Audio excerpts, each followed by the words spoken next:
ছাদ বাগানে কি, কি গাছ আছে সেগুলো আপনাদের সঙ্গে শেয়ার করব। আশা করি ভালো লাগবে। আসসালামু আলাইকুম প্রিয় ভাই ও বোনেরা যে যেখান থেকে আমার ভিডিওটা দেখতেছেন, আপনাদেরকে জানাই অসংখ্য, অসংখ্য ধন্যবাদ। তো এই যে দেখুন কি গাছ এটা বলেন তো? এটা হচ্ছে ডালিম গাছ। আর এই পাশে আরেকটা গাছ আছে। এই ফলটা কি নাম আপনারা বলে যাবেন। যারা গ্রামে বড় হইছেন, তারপর শহরে অনেকেই চিনে হয়তোবা। আর গ্রামে যারা বড় হইছেন তারা তো অবশ্যই চিনবেন। আমি দেখাচ্ছি এই যে দেখুন, একটা ফল হয়ে আছে আর কোনো ফল নাই। তো এই একটাই আপনাদেরকে দেখাচ্ছি। এটা কি ফল অবশ্যই নামটা কমেন্ট করে জানাবেন। আর এই পাশে আরো অনেক গাছ আছে সেগুলো আমি আপনাদেরকে দেখাচ্ছি। অনেক সুন্দর লাগছে। ছাদ বাগানে এত সুন্দর বাগান মানে শহরে। তো এটা হচ্ছে বোম্বাই মরিচের গাছ। এটা মরিচ শেষ হয়ে গেছে মানে আবার নতুন করে হবে। কয়দিন আগে খাইছি এই গাছের মরিচগুলো। আর ওই পাশেও আছে অনেকগুলো। তো আরো গাছ আছে। তো সেগুলো আমি দেখাচ্ছি। ভিডিওটা বড় হয়ে যাবে তার জন্য পরবর্তী ভিডিওতে দেখাবো এই যে বেগুন গাছটা। তো বেগুন গাছটাই দেখুন।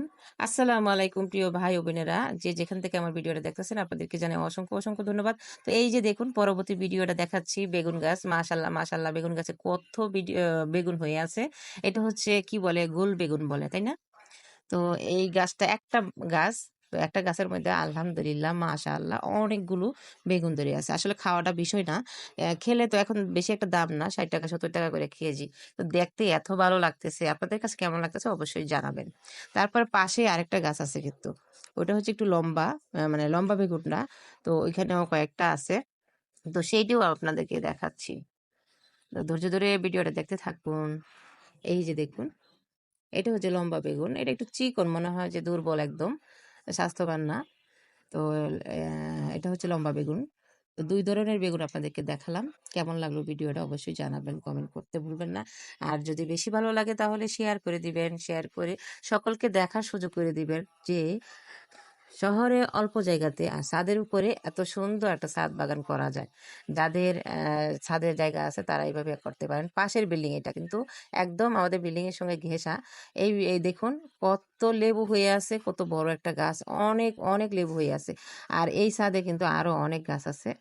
এই পাশ থেকে ওই পাশে যাওয়া যায়। তবে এটা হচ্ছে আরেক বাড়িওয়ালার ছাদ। তো যাওয়া সম্ভব না। আমার ছেলে যায়। আমার ছেলের বন্ধু আবার ওই বিল্ডিং এই থাকে। তো আমার ছেলে কিন্তু ওই ছাদে যেয়ে অনুষ্ঠান করে অনেক সময় বন্ধুর সঙ্গে। তো অনেক রোদ লাগতেছে। আসসালামু আলাইকুম প্রিয় ভাই ও বোনেরা কেমন আছেন অবশ্যই জানাবেন। আমি যে আমার চাবিটা হাতে থেকে পড়ে গেছে। তো আমি চাবিটা উঠিয়ে নিলাম। আমার এত রোদ লাগতেছে মানে বৃষ্টিতে ভিজবো ভাবছিলাম।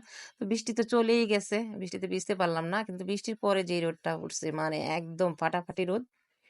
তো আমি তাকাইতেই পারতাছি না। এখন হচ্ছে চলে যাবো আমি বাসায়। তো আম গাছের নিচে একটু দাঁড়াইলাম।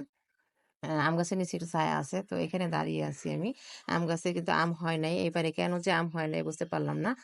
আম হওয়ার কথা ছিল মানে এটা ১২ মাসে আম ধরে। তার জন্য এবারে খাওয়া হয়ে গেছে। এরপরে আর আম ধরে নাই। তো এটা কি ফল বলেন তো? এটা কি আম? আপনারা দেখেন তো দেখে অবশ্যই জানাবেন। এখন হচ্ছে আমি চলে যাবো বাসায়।